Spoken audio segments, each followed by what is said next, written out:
Vocês estão vivendo um momento especial dentro da história do Adventismo. Já pararam para pensar nisso ou não? Ontem à noite, ao apresentar o tema, falando sobre Guilherme Miller, nós estamos vivendo exatamente os 175 anos do grande desapontamento de 22 de outubro de 1844. E eu comentava com a igreja ontem, perguntei para várias pessoas que dia da semana era o dia 22 de outubro de 1844. A resposta veio terça-feira. Então esta terça-feira agora, próxima terça-feira, nós realmente completamos os 175 anos do grande desapontamento que houve em 22 de outubro de 1844. Naquela época em que a igreja estava se originando, havia cerca de 200 pessoas que se consideravam profetas. Imagine você isso. Houve um movimento religioso que invadiu a América do Norte de forma tão intensa. Há autores que escrevem dizendo que houve um fermento religioso jamais visto na história da América do Norte. Todas as pessoas se voltaram ao estudo da palavra de Deus, se apegaram à leitura, sobretudo para compreender as profecias de 2 livros da Bíblia, Daniel e Apocalipse. E assim, aqueles indivíduos, ao estudarem estas profecias e ao ouvirem a pregação de Miller, que indicava que Jesus estaria voltando para purificar o santuário, a terra, em 22 de outubro, essas pessoas começaram a se preparar. Mas em meio a todo este processo, amigos, houve esse fenômeno que eu estava falando. Surgiu um volume grande de pessoas dizendo que eram profetas em várias religiões, em vários credos. E Deus naquela época suscitou uma jovem extremamente doente. Ela estava fadada à morte. Os médicos haviam desenganado ela quanto à vida. Ela sofria de pneumonia e sofria de tuberculose. Os médicos desencorajaram os seus pais de que ela continuaria vivendo. E é engraçado que ela tinha apenas 17 anos de idade. E um dia, ela estando na casa de amigas orando, ajoelhadas, Deus aparece a ela em uma visão. E Deus, na primeira visão que concede àquela jovem fragilizada, debilitada, isso é importante relembrar, Deus transcende, Deus pega esta jovem e leva ela até o céu. E ela vê o povo do advento caminhando por um caminho estreito, e ela vê Jesus Cristo lá na frente, comandando e guiando o povo do advento. E por um momento ela entra nos portais da eternidade, nos portais da cidade santa, e ela começa a olhar a beleza, o trono de Deus. Do trono de Deus flui um rio, o rio da vida, que as águas eram tão puras e cristalinas, transparentes. Ela vê a árvore da vida, ela conversa com pessoas que estavam ali, que já estavam convertidas, e dialoga com elas. E é interessante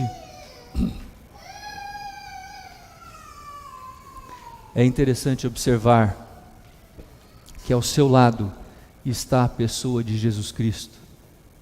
Jesus acompanha todo o processo desta visão ao seu lado. E eu queria fazer uma pergunta para uma igreja como esta.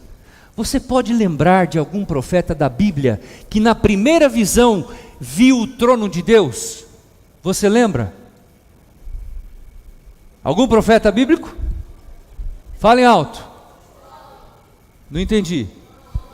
João poderia ser um. Quem mais? Do Antigo Testamento. Ezequiel. Quem mais? Isaías. As visões inaugurais, que foi o chamamento do profeta para o ofício, para o ministério profético, foram transportados diretamente para o trono de Deus. Isaías, quando ele viu o trono de Deus, ele disse: ai de mim, Senhor, pois sou um homem de lábios impuros e habito no meio de um povo de impuros lábios. Ai de mim, Senhor. E essa jovem teve a oportunidade de, na primeira visão, ela ver todas essas coisas. E lá no céu, Jesus transporta ela para a nova terra. Olha que coisa fora do normal. Na primeira visão, do céu transporta para a nova terra. E ela vê toda a terra nova, cheia de arbustos, de árvores, as campinas, os animais pastando juntos. E ela vê uma mesa prateada imensa, com os frutos em cima da mesa, o banquete preparado, e ela chega para Jesus e fala assim: Jesus, eu posso experimentar do fruto? E Jesus pergunta: qual fruto que você deseja experimentar? E ela fala: Jesus, eu quero experimentar o fruto da árvore da árvore da vida. Ela relata que o fruto da árvore da vida era da cor do ouro misturado com a prata. E quando ela pergunta a Jesus se ela poderia experimentar desse fruto, Jesus diz a ela assim: Ellen, agora não. Você não pode experimentar, porque aquele que come do fruto da árvore da vida e bebe do rio da água da vida, não pode mais voltar à terra. E agora, amigos, eu quero que vocês tomem consciência e do valor da importância desse ministério. Ela se volta a Jesus e fala assim: Jesus, eu quero ficar aqui. E Jesus disse assim: agora não. Você vai voltar para a terra e você vai contar a todas as pessoas, a todo mundo, o que você viu, o que foi revelado a você nesta visão que você recebeu. E ela volta para a terra. E quando ela chega aqui, ela narra dizendo: eis que tudo era tão escuro, vazio e sem nenhum brilho. Assim foi a primeira visão desta jovem. Por que eu estou introduzindo esta história para poder responder esta pergunta?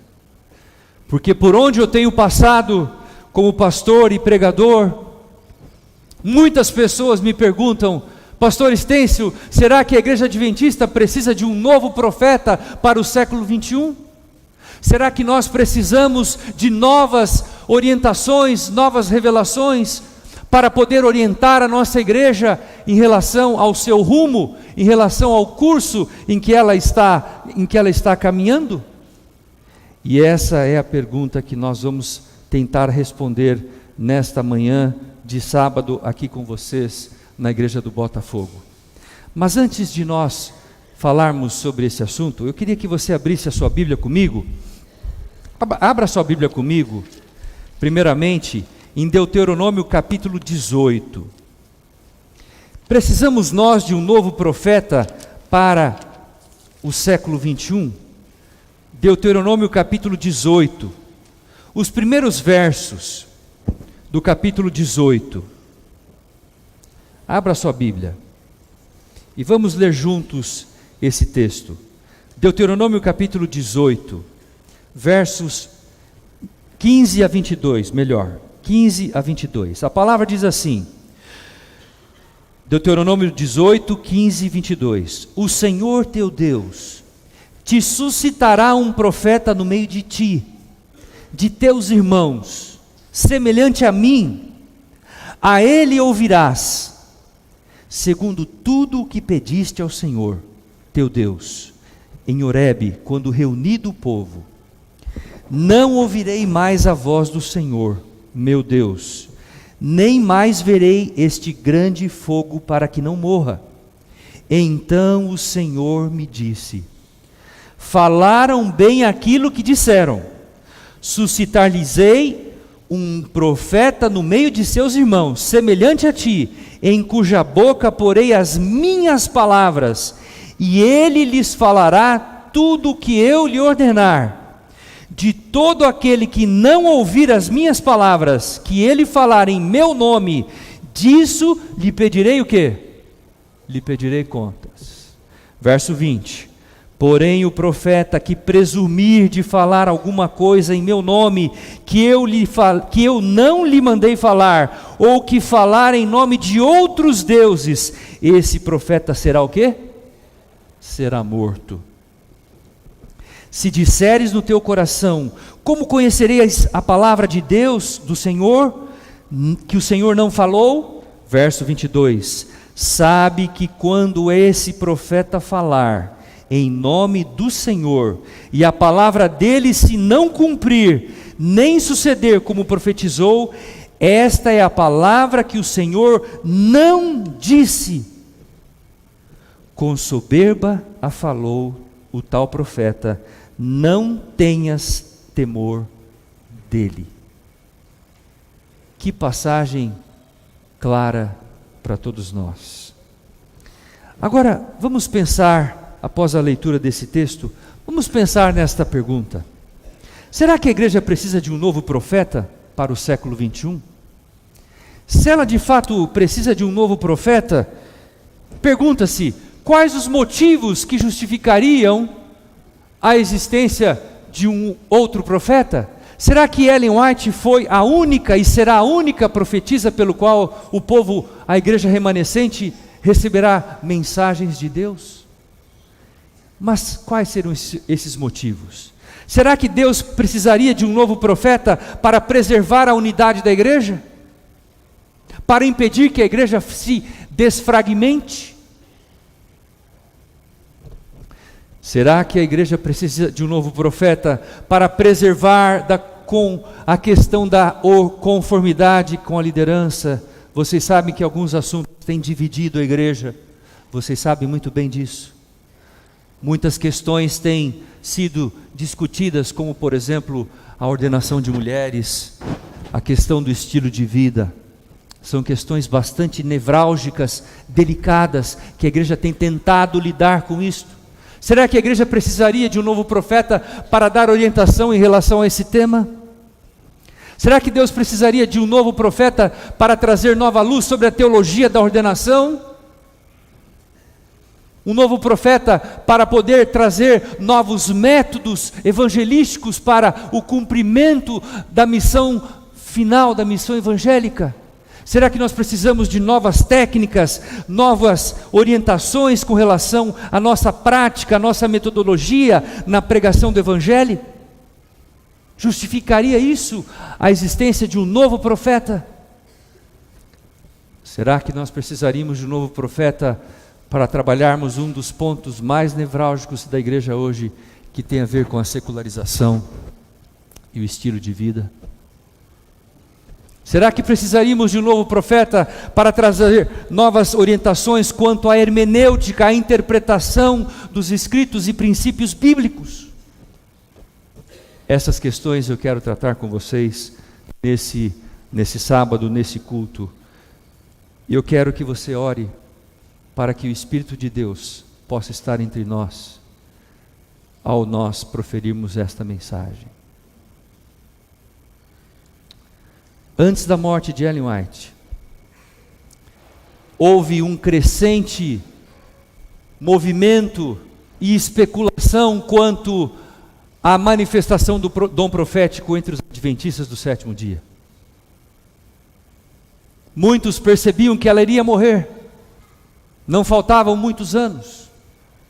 De fato, em várias ocasiões, durante os seus últimos dias de vida, enquanto ela visitava nossos funcionários, ou mesmo por escrito, Ellen falava de sua idade avançada e do provável término da sua vida de trabalho. E isso, nesse contexto, era muito natural que se levantassem pessoas com questionamentos. Haveria outro mensageiro especial? Deus falaria outra vez ao seu povo para trazer novas orientações? E durante os últimos 10 anos de sua vida, houve um número cada vez maior de pessoas que se sentiam chamados para serem o sucessor de Ellen White, como o profeta ou profetisa. Alguns deles escreveram para ela, outros vieram visitá-la pessoalmente. Alguns consultaram os líderes da igreja adventista. Cada um estava confiante de que seria dada uma palavra de aprovação como seu sucessor, o sucessor dela. O seu filho mais novo, William Clarence White, certa vez escreveu em 1912 de que mais de uma dúzia de pessoas se apresentaram de tempos em tempos, alegando que havia chegado a hora de Ellen White depor o seu trabalho e de que ela o adotassem como profetas. Outros alegavam que tinham sido escolhidos por Deus para serem o seu sucessor. Willie White afirma de que mais de uma dúzia de pessoas, em 1912, 3 anos antes da sua morte. E aqui, amigos, eu trouxe a relação de pessoas dentro da igreja adventista. Esse movimento não aconteceu apenas fora da igreja, mas aconteceu dentro da igreja. Quando Ellen White foi chamada para ser uma profetisa, já haviam outras pessoas que clamavam para si o direito de também exercer o ministério profético. E isso começou em 1845, um ano depois do chamado de Ellen White. O nome da pessoa está aí, Myrta Stewart, morava em Nova York. Phoebe Knapp, em 1860, Anna Garmar, Anna Phillips, em 1892. Se eu pudesse contar a história dessa mulher, essa mulher tem uma história tremenda. Ela morava na casa de Alonzo Trevor Jones, o Alonzo Jones e o Elliot Wagner, que participaram de Minneapolis, 1888. Essa jovem se dizia profetisa com 25 anos de idade. Ellen White estava na Austrália e Deus apareceu a ela em um sonho. Ela estava na Austrália. Olha, tem uma jovem lá em Battle Creek que está se dizendo profetisa. O nome dela é Anna Phillips. E naquela noite, após essa visão, ela escreveu uma carta direcionada para essa jovem. Em nome de Deus. Em 2 dias, ela procurou a direção da igreja e disse: olha, toda a minha intenção de ser uma profetisa não passa de um mero engano pessoal. Mero engano pessoal. E acabou a história dessa jovem por aí. Além dela, Margaret Owen. Antes ainda, Fanny Bolton. Fanny Bolton era parte do conselho de assistentes literários de Ellen White, que trabalhavam corrigindo os manuscritos de Ellen White. Essa jovem se considerava uma sucessora de Ellen White e clamou para si esse direito. Mas, amigos, a lista é grande, eu não vou falar o nome de todos, mas eu vou falar o nome de uma pessoa. Janine Saltron e Ernie Cole, em 2005, 2 europeus, marcaram a história do Adventismo em 2005. E agora, mais recentemente, em 2012, apareceu uma pessoa de Laos. O nome dela, Sofafone, e o segundo nome é impronunciável, mas está aí o nome dela, 2012. Mas o nome mais recente que clamou para si o direito é essa jovem chamada Daisy Escalante, 2017, do Porto Rico. Ela se dizia uma profetisa.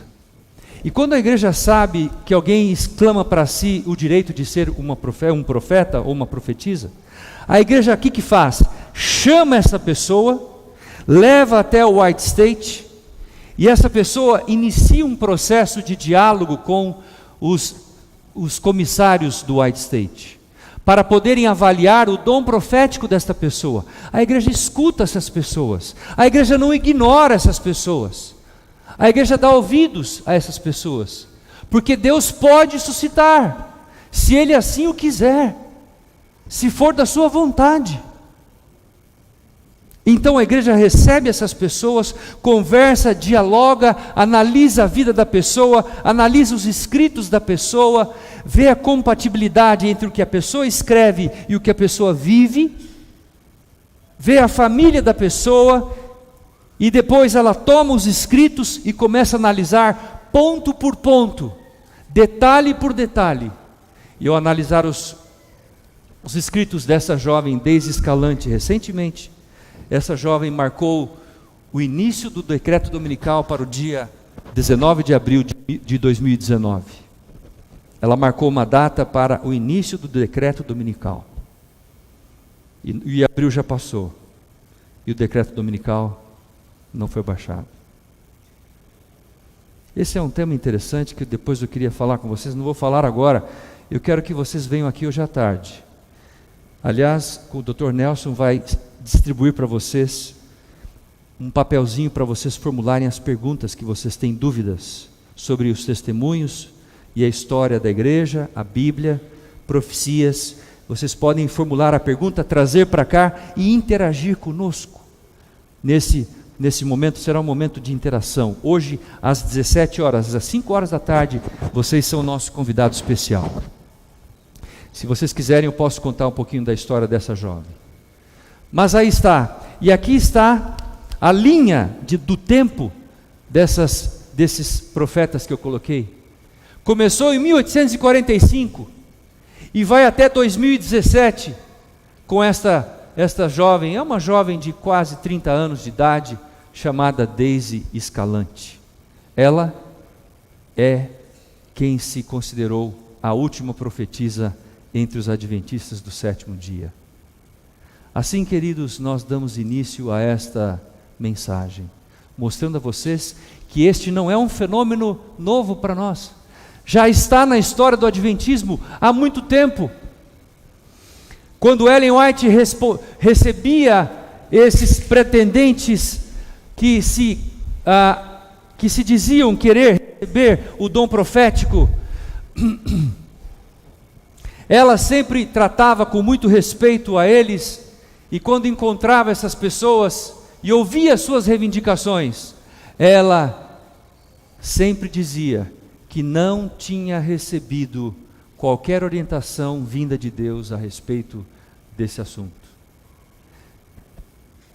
Ela não tinha uma resposta para essas pessoas, a despeito delas se considerarem profetisas. E eu retomo com a questão que eu iniciei. Seria então necessário um novo profeta? Será que Deus não poderia ter escolhido alguém desta relação, que teria escrito muita coisa, já escreveu muita coisa a respeito da história da igreja, do adventismo? Seria necessário um novo profeta para hoje? Meus queridos, eu quero que vocês tomem consciência de algumas coisas que eu vou falar para vocês agora. Nunca houve na história do povo de Deus tão grande quantidade de revelação quanto hoje. Nunca houve tanta orientação. Nunca houve tanta facilidade para o conhecimento da palavra de Deus. Nunca houve tanta facilidade para podermos ter acesso à revelação dos testemunhos. Temos isso na palma das mãos, em nossos aplicativos no celular. Temos isso nos nossos tablets, no nosso computador, na internet, em qualquer lugar temos acesso à palavra. E eu queria falar uma coisa em nome de Jesus a você nessa manhã. Você que está aí sentado, me escutando a voz de Deus. Eu queria falar algo para você em nome de Jesus nessa manhã.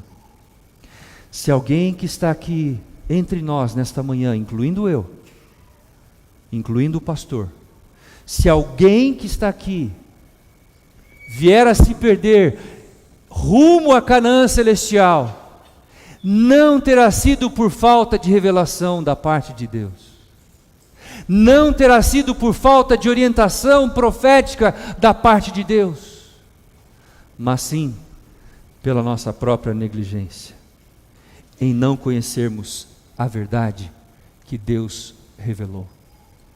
Porque nunca houve em nossa história tanto conhecimento, tanta revelação, tanta orientação, tantas admoestações da parte de Deus.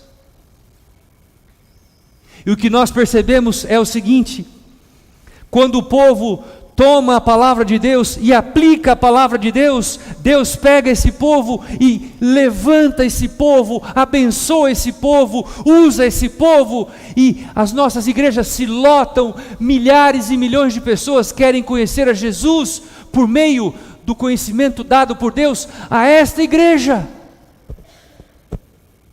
Mas, amigos, por outro lado, quando nós negligenciamos o estudo da palavra, quando nós negligenciamos o estudo da revelação profética, nós temos a tendência de aos poucos nos distanciarmos de Deus e esquecermos da nossa missão, a missão profética que eu falei ontem à noite. Temos essa tendência, esquecermos das coisas que Deus nos revelou. Assim, amigo, se tivessem, olha que essa citação é uma citação que me toca muito, toca profundamente, porque vem da própria revelação. Ellen White, no volume 5, página 664, dos Testemunhos para a Igreja, ela diz assim: se o povo tivesse feito a Bíblia o objeto de seus estudos com o propósito de atingir o padrão bíblico e a perfeição cristã, não necessitariam do quê? Testemunho. Você conhecia essa citação? Se o povo de Deus, que somos nós, a igreja remanescente, fizesse tão somente da Bíblia o que está lá, o objeto dos seus estudos, com o propósito de atingir o padrão bíblico, não haveria necessidade do quê? Dos testemunhos. Aí vem então a pergunta: por que Deus nos concedeu os testemunhos? E agora vem a primeira lição do sermão dessa manhã, Pastor Flávio. A primeira lição é: Deus concedeu os testemunhos para reconduzir a sua igreja de volta à palavra, para levar o povo de Deus de volta à palavra de Deus, a revelação profética das Escrituras, para reconduzir o povo de Deus de volta a Cristo, para orientar a igreja em meio a sua caminhada tão turbulenta e perigosa como hoje. Eu falava para os meus alunos recentemente, nós estamos vivendo em um mundo de alta complexidade, altíssima complexidade. E quando eu olho para um pastor jovem que está iniciando o seu ministério, como o pastor Paulo Henrique, foi meu aluno. Quando eu olho para um jovem que está começando o seu ministério, às vezes eu fico extremamente preocupado. Viver no mundo deste e ser um pastor, cuidar da alma das pessoas, da vida espiritual das pessoas, não é tarefa para qualquer um. A complexidade, o nosso mundo está doente, fisicamente, mentalmente, psicologicamente, emocionalmente, espiritualmente. Doenças de todos os gêneros, as áreas, os segmentos. Psicólogos recebendo mensagens a cada segundo no seu celular, sem saber o que falar para as pessoas. Outro dia, em uma de nossas escolas, não vão se assustar com isso. Professor Isolda, não se assuste. Professor Isolda é minha amiga. Outro dia, em uma das escolas, a psicóloga falou assim: fecha a porta que leva pro andar de cima do dormitório, para que ninguém vá lá se matar, se jogar lá de cima. Houve uma febre das pessoas se suicidarem em uma das nossas escolas. Tranca a porta, fale para a preceptora ir lá e fecha a porta. Que mundo é esse? Jovens, meninas, rapazes, que mundo é esse? O que nós estamos fazendo? E assim, avançando, eu quero falar isso para vocês também, em nome de Jesus, nesta manhã. Esses olhos, em minha experiência como 28 anos como pastor, esses olhos têm visto E esses olhos têm contemplado e comprovado vários e vários exemplos de pessoas que começaram a questionar os testemunhos, começaram a questionar detalhes do que Ellen White escreveu, do que Deus revelou para ela, e começaram a questionar, e daqui a pouco eles perderam a confiança nos testemunhos. E não demorou muito tempo para eles começarem a perder a confiança onde? Na Bíblia. E daqui a pouco eles perderam confiança nos testemunhos, perderam confiança na Bíblia e começaram a perder a confiança em quem? Em Deus. E começaram a ser agnósticos e alguns até ateus. O inimigo começa pela parte mais nevrálgica, a menor delas, e ele vem pelas beiradas, comendo até chegar ao coração seu. Porque na verdade, amigos, ele não quer chegar no seu coração, ele quer chegar no coração de Deus, para poder destruir o que nós pensamos a respeito de Deus, para destruir a revelação de Deus a nós. É isso que ele quer. Assim, não podemos brincar com a revelação dos testemunhos, porque isso poderá custar caro para a nossa vida. Ellen White diz que ela enfrentaria grande oposição em seu ministério enquanto profetiza. Pergunto a vocês, quem lembra quantos anos ela foi profetisa?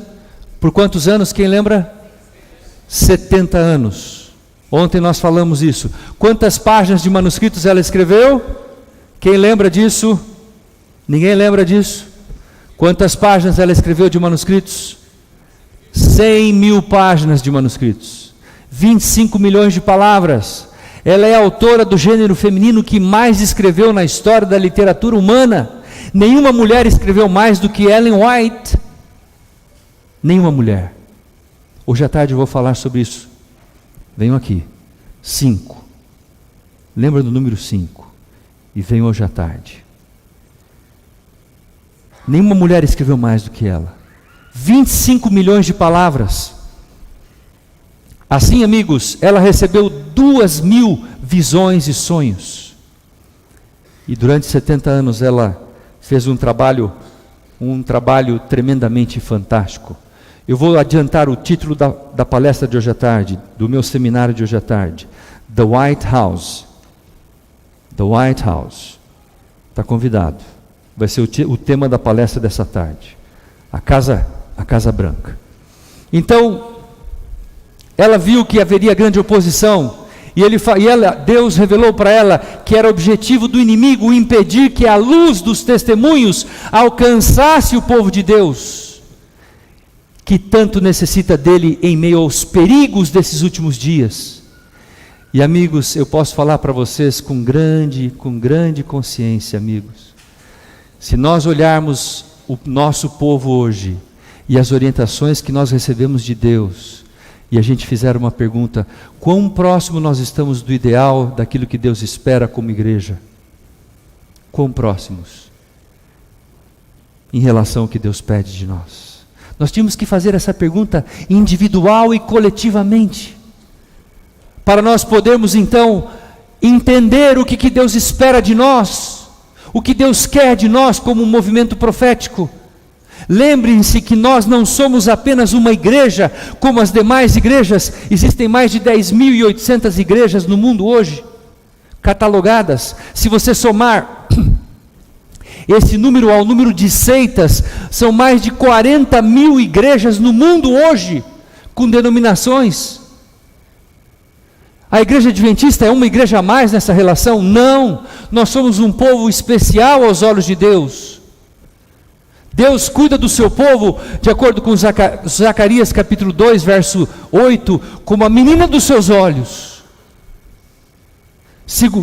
No livro de 1 Pedro capítulo 2, ele fala que nós somos um povo, um sacerdócio real, uma nação santa, um povo de propriedade exclusiva de Deus.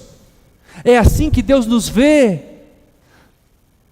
E Deus tem um plano especial para esta igreja, para você que está sentado na galeria, para mim, para todos nós.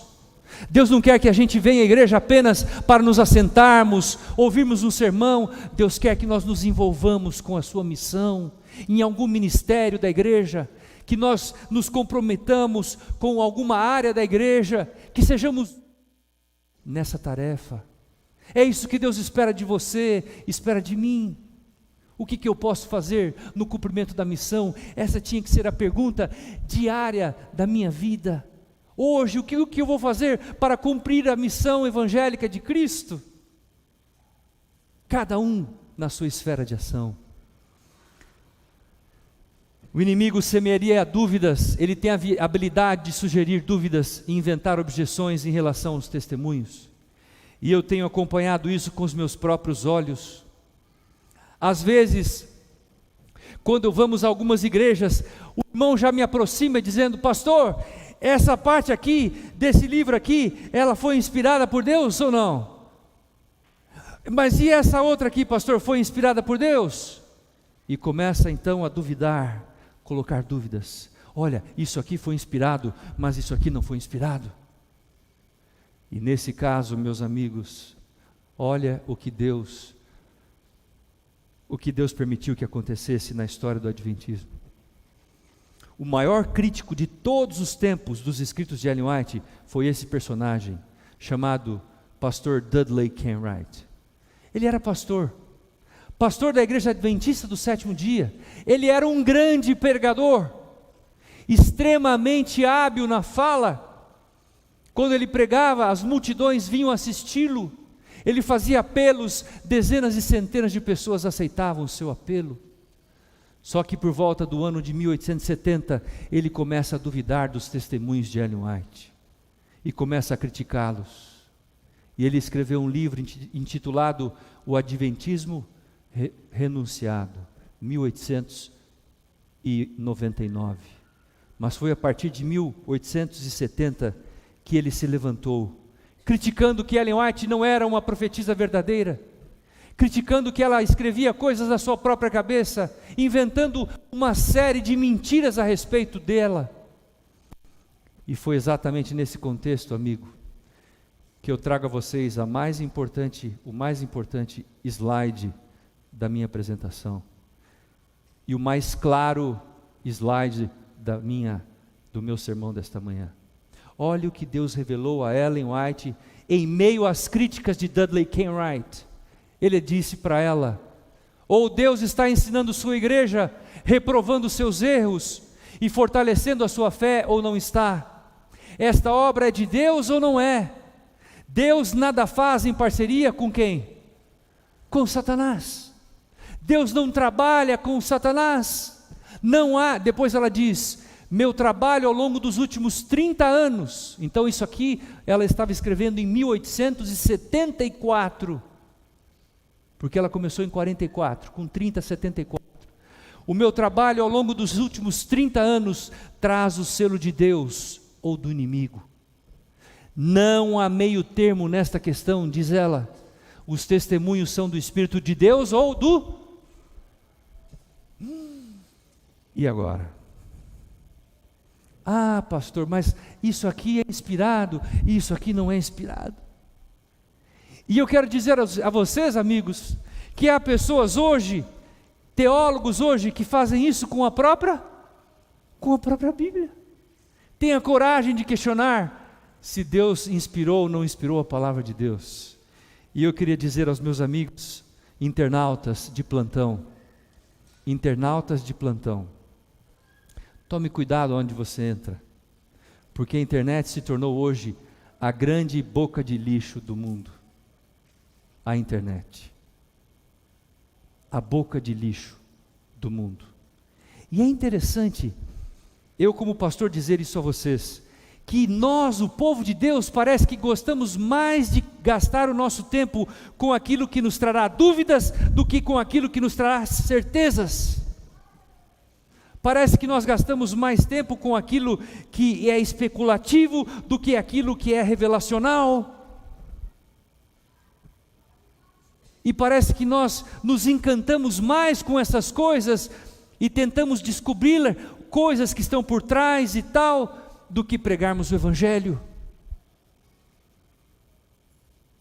E eu queria dizer isso agora a vocês, amigos. Você sabe qual é a intenção do inimigo? É simples. Ele quer colocar você em rota de colisão com a sua irmã, com a sua amiga. Ele quer colocar você, esposa, em rota de colisão com o seu esposo. Ele quer colocar o primeiro ancião da igreja do Botafogo em rota de colisão com o pastor da igreja do Botafogo. Ele quer colocar o diácono contra o membro, o ancião contra o outro ancião, porque o seu objetivo é um só, é destruir, é fragmentar. E assim, quando ele consegue exercer esta finalidade, o que acontece? Ele alcança o seu objetivo, porque a igreja perde a sua força, e a igreja não consegue respirar, a igreja não consegue revelar o amor e o caráter de Cristo às pessoas. É isso, amigos. Dessa maneira, eu queria continuar dizendo e relembrando vocês uma coisa. O mesmo Espírito que inspirou os profetas canônicos é o mesmo Espírito que inspirou os profetas não canônicos e pós-bíblicos. E assim sendo, é impossível que haja alguma contradição entre as suas mensagens. É impossível. E agora, olha o texto que vai aparecer na tela. Tiago 3, 11 e 12. Anote esse texto. Anote esse texto na sua Bíblia. Tiago 3, 11 e 12. Tiago diz assim: acaso pode sair água doce e água amarga da mesma fonte? Meus irmãos, pode uma figueira produzir azeitonas ou uma videira figos? Depois o apóstolo encerra dizendo, da mesma forma, uma fonte de água salgada não pode produzir água doce. Uma fonte não produz dois tipos de águas diferentes. O mesmo Deus que inspirou os profetas canônicos da Bíblia é o mesmo Deus que orientou e também deu a revelação aos profetas não canônicos, como Elias, Saul, Natã, João Batista, as filhas de Filipe. E Deus também profetizou para os profetas pós-canônicos, como no caso de Ellen Goldwhite. Não há duas fontes. Ou Deus está trabalhando 100%, ou Ele não está 100%. Agora, queridos, eu queria trazer a vocês algo como um desafio. E eu queria que você tomasse nota disso. Eu disse no início da minha fala, de que nunca houve um tempo onde houvesse tanta revelação da parte de Deus. Mas olha o que os testemunhos nos falam. No volume 5, da página 680 dos testemunhos para a igreja, Ellen White diz assim: não é só os que abertamente rejeitam os testemunhos, ou os que alimentam dúvidas em relação a eles, que estão pisando em terreno perigoso. E ela encerra a citação dizendo: desprezar a luz é o quê? Quando você tem a luz, mas você despreza a luz, o que você está fazendo com ela? Rejeitando. Quando você tem nos livros na prateleira e você não os lê, o que você está fazendo? Você está de alguma forma rejeitando o que Deus deu, a graça divina, a bênção de Deus para você. Então, amigos, hoje o pastor Sérgio Ramos mostrou o último lançamento de Mark Finley. Aquilo só terá valor quando aquilo entrar dentro do seu coração. A palavra de Deus é a mesma coisa, só terá valor quando ela entrar dentro do seu coração. Porque se você desprezar o estudo da palavra, você vai rejeitar a revelação que Deus deu para você. A revelação de Deus é um presente para você, é um dom de Deus, é um dom gratuito, de graça. Por quê? Por que Deus nos deu a palavra? Para quê? Para nos salvar. Só por isto. A intenção de Deus é que todos nós alcancemos a salvação e a vida eterna. Por isso que Ele deu tanta revelação a este povo, a esta igreja. É por isso. Não quer que ninguém se perca. Se você quiser aprofundar a tua vida espiritual, eu queria desafiá-lo a você entrar nesse site, www.centroite.org.br, tudo junto, centroite.org.br. Na parte superior do canto direito, lá em cima, você vai encontrar aqui, um guia de estudos da Bíblia com o espírito de profecia. E eu queria desafiar cada membro desta igreja do Botafogo, cada líder desta igreja, a fazer esse estudo, Bíblia e espírito de profecia. Eu quero desafiar você e eu quero garantir a você nesta manhã de sábado, que se você fizer esse estudo, você nunca será mais a mesma pessoa. Jamais você será o mesmo tipo de cristão. Sua vida espiritual será enriquecida, abençoada. Você vai ter paixão pelas almas, paixão pelas vidas, desejo de salvar, desejo de você se esquecer de você, dos seus gostos, dos seus prazeres, e pensar mais no próximo do que em você. E é isso que está faltando para a igreja remanescente, amigos. Nós precisamos pensar mais nos outros do que em nós mesmos. Pensar mais no próximo do que em nós mesmos. E eu queria desafiar vocês podem baixar isso no seu aplicativo, podem baixar isso e imprimir, aí está o estudo, o plano de estudos. Você começa lá lendo Salmo 1 e 2, aí você lê Patriarcas e Profetas, o prefácio, e aí você vai seguindo a sequência, capítulo 4 e 6, depois você vai para Gênesis 1, e aí você vai lendo nesta ordem. Meu amigo, a sua visão, a amplitude de igreja, a amplitude do plano da redenção vai se tornar algo magnífico e você jamais será a mesma pessoa. E eu queria desafiar isso em nome de Jesus, nesta manhã, a toda essa querida igreja do Botafogo. Em nome de Jesus. Assim, queridos, eu queria encerrar esse momento contando a vocês uma história. Nós vimos no início que mais de uma dúzia de pessoas apareceram a Ellen White com a tentativa de dizer que eles haviam sido chamados por Deus. Mas o caso mais categórico de todos eles foi deste pastor, chamado pastor Campbell. Poucos meses antes de Ellen White sofrer aquele acidente, no dia 13 de fevereiro de 1915, ela tinha ido ao toalete no piso superior da casa, e ao ela fechar a porta do toalete e voltar para o seu quarto, ela pisou em falso em um determinado desnível da casa, e ela caiu, quebrou a cabeça do fêmur e parte da sua bacia esquerda. Ela estava com 87 anos de idade. Pouco antes desse evento, esse pastor Campbell apareceu a ela na casa dela, lá em Elmshaven, na Califórnia. Foi visitá-la pessoalmente. Ele tinha uma série de dúvidas em sua cabeça. Havia preocupações em sua mente. E ele disse para ela, olha o que ele disse para ela: Senhora White, a senhora não poderá morrer antes da volta de Jesus. Oi, como assim? A senhora não vai poder morrer antes da volta de Jesus? Aí ele respondeu dizendo: surgirão falsos profetas, surgirão críticos, dissidentes, fanáticos, que destruirão os testemunhos e causarão divisão na igreja, a igreja perderá a sua unidade, a senhora não pode morrer. Aí vem a resposta de Ellen White: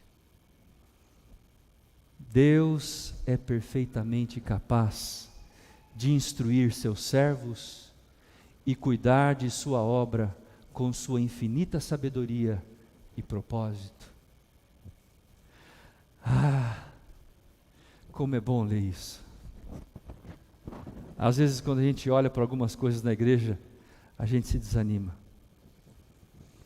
Mas quando a gente vê e sente e percebe que Deus está no comando da sua igreja, a despeito de suas fragilidades, Deus está conduzindo o seu povo, e a palavra dos testemunhos revelam que a despeito da fraqueza da sua igreja, ela prosperará, ela se reerguerá. Mas amigos, o pastor Campbell não desistiu. Depois de ouvir as duas respostas, ele fez uma outra pergunta. Então ele disse: no caso do Senhor chamar para a senhora para o descanso, outra pessoa seria escolhida para tomar o seu lugar? E aqui, amigos, eu quero fazer uma ilustração. Ellen White responde de forma categórica. Olha aqui para frente. Ao lado dela havia uma pilha de livros como esta, e uma Bíblia em cima. Uma pilha de livros dos testemunhos e a palavra de Deus em cima. E ela, colocando a mão sobre esses livros, ela passou a mão sobre esses livros, e ela disse, de que naqueles livros, foi delineada a informação necessária ao nosso povo, para o resto de sua jornada em direção a Canaã celestial. Nesses livros, Deus revelou a orientação necessária para o nosso povo caminhar firmemente em direção a Canaã celestial, sem se desviar nem para a esquerda e nem para a direita. Aqui estava a fonte da revelação dada por Deus. Aqui estava. Queridos amigos, eu queria encerrar esse sermão não de uma forma negativa. Eu queria encerrar esse sermão de uma forma positiva. Já podemos ouvir os passos de um Deus que se aproxima. O mundo tem revelado isso. O mundo tem revelado isso. Os sinais, aquilo que vemos, que percebemos pelas notícias diariamente, revelam isso. Mas eu queria parar para pensar com você nessa manhã. O que Deus fez? O que Deus está fazendo para que você seja salvo? Você já parou para pensar nisso? O que Deus fez e o que Deus está fazendo para que todos nós alcancemos a salvação e a vida eterna? E eu queria mostrar para vocês um slide. Aí está. Deus colocou tudo o que Ele tinha à sua e à minha disposição para nos salvar. Deus Pai está ao nosso lado, o Criador, o grande mantenedor do universo, 24 horas está conosco.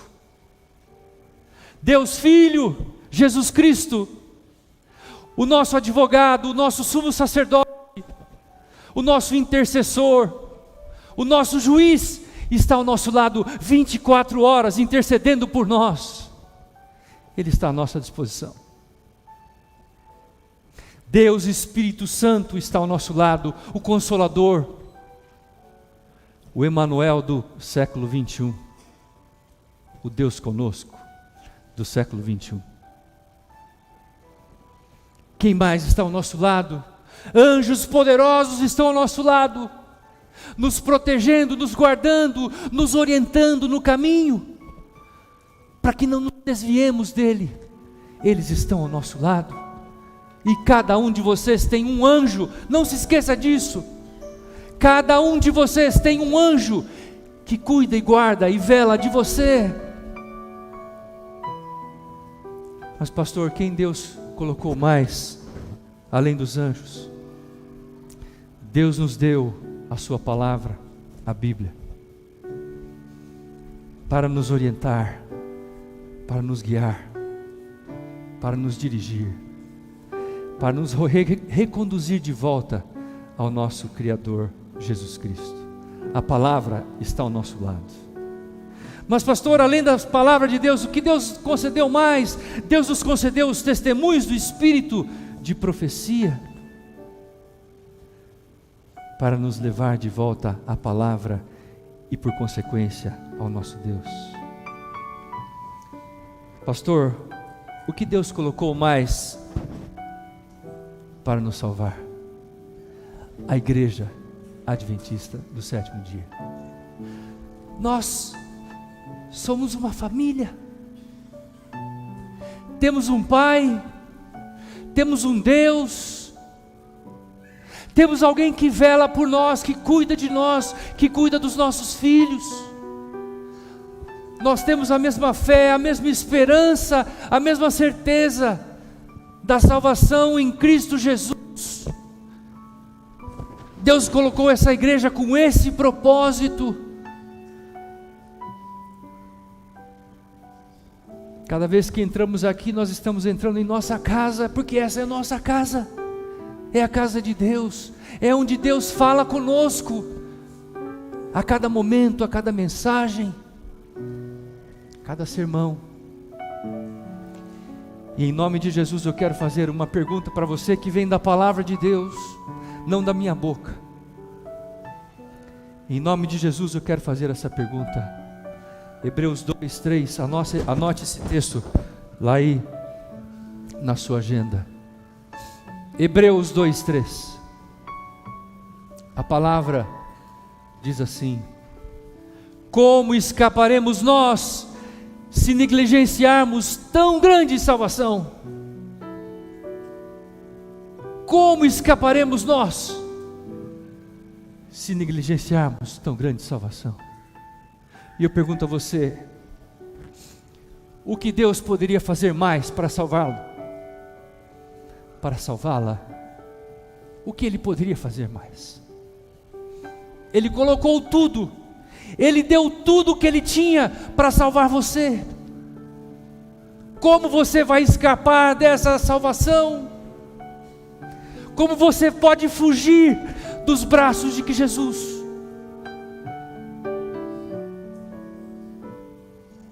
Nessa manhã, eu queria encerrar esse momento fazendo um convite. Estou eu falando para alguém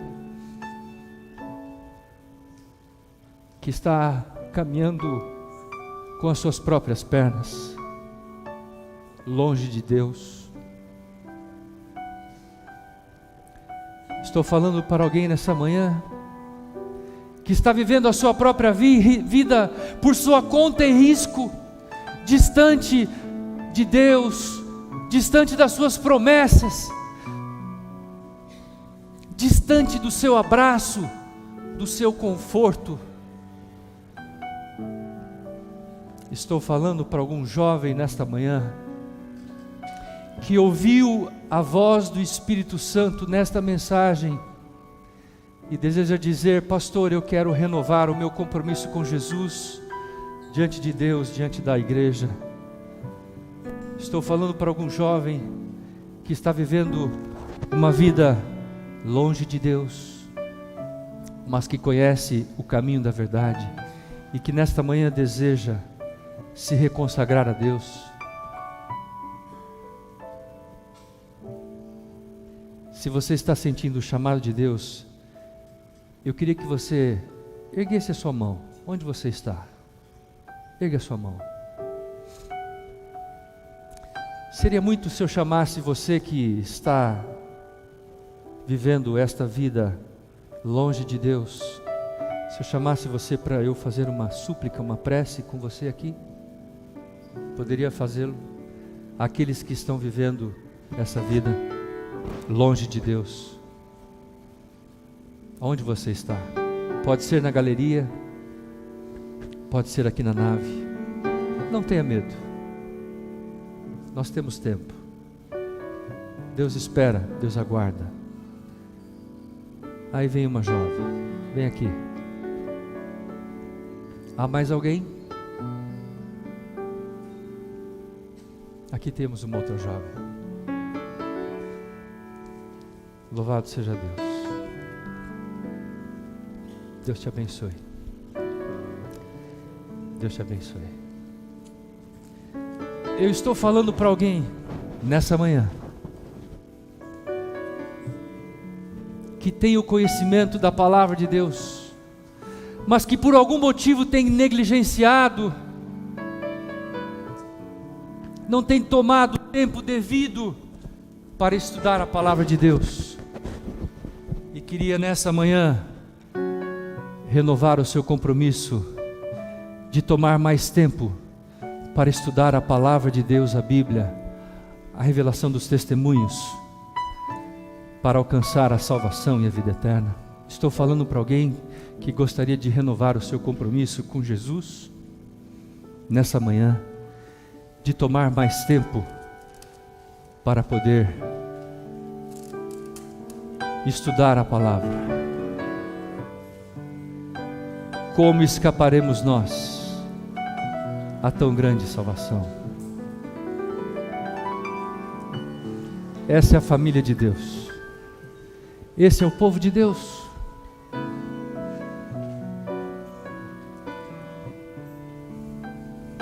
Vai chegar o dia em que todos nós seremos abraçados pelos braços de Cristo. E Ele está preparando uma coroa para você. Nessa coroa tem uma pedrinha branca. E nessa pedrinha branca estará o seu novo nome. Seu novo nome. E Ele vai colocar essa coroa sobre a sua cabeça e vai dizer a você: vinde, vinde, benditos de meu Pai, recebei por herança o reino que vos está preparado desde a fundação do mundo. Vinde, recebei a herança. Vinde. Eu pergunto a você: como escaparemos nós a tão grande salvação? Como nós escaparemos a tão grande manifestação de graça, amor e misericórdia da parte de Deus? Eu nunca fui ao céu. Eu nunca tive um vislumbre do céu. Eu não sou um profeta, mas eu quero estar lá. Eu estava sentado na minha sala quando um aluno me procurou há pouco tempo. Ele estava escrevendo a sua tese doutoral e repentinamente ele me fez uma pergunta do nada, dizendo: professor, o senhor tem algum medo na vida? E eu parei para pensar: por que ele está me perguntando isso? Um pastor de mais de 20 anos de ministério.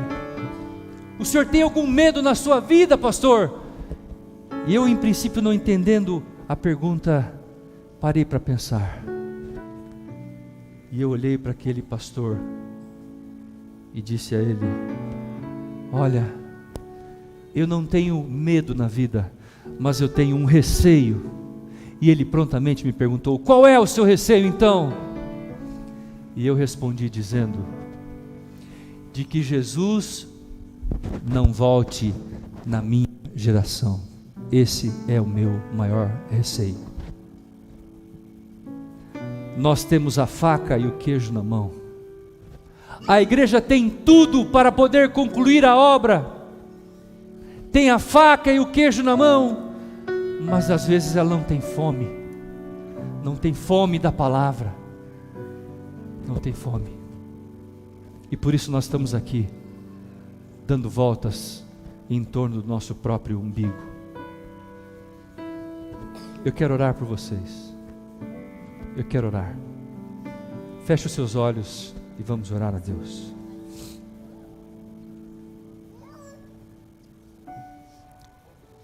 Maravilhoso Deus,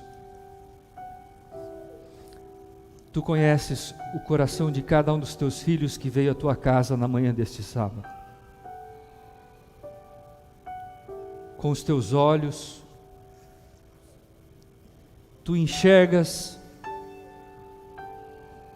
cada detalhe do que vai na vida dos teus filhos que aqui estão nesta manhã.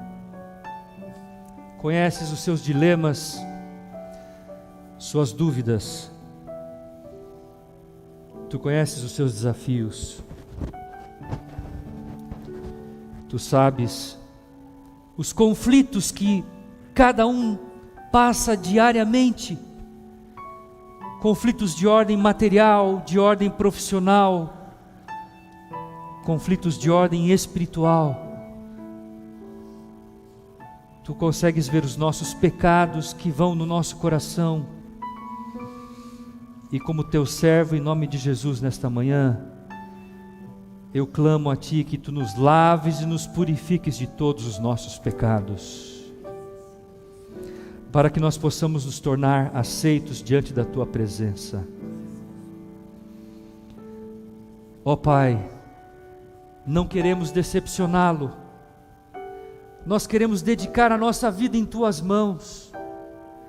E essas pessoas que se levantaram, vieram aqui à frente, os demais que se levantaram, estão colocando no seu coração o desejo de Te amar e Te servir, até que Jesus nos volte para levar-nos em direção a Canaã celestial. Portanto, ó Pai, abençoe cada pessoa que aceitou o Teu chamado na manhã deste sábado. Envia o Teu Espírito sobre ele, sobre ela. Envia o Teu Espírito sobre cada lar aqui representado, Senhor. Envia o Teu Espírito sobre esta igreja, Senhor. Que ela seja uma igreja forte, vibrante. Que ela produza luz para erradicar as trevas do pecado que permeiam a humanidade nesta cidade, neste mundo. E agora, ó Pai, eu Te suplico, em nome de Jesus,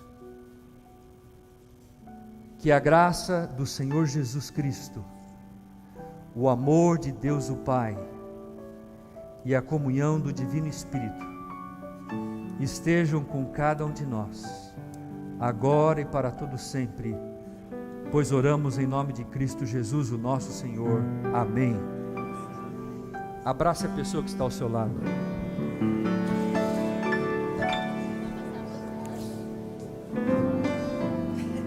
Deus te abençoe.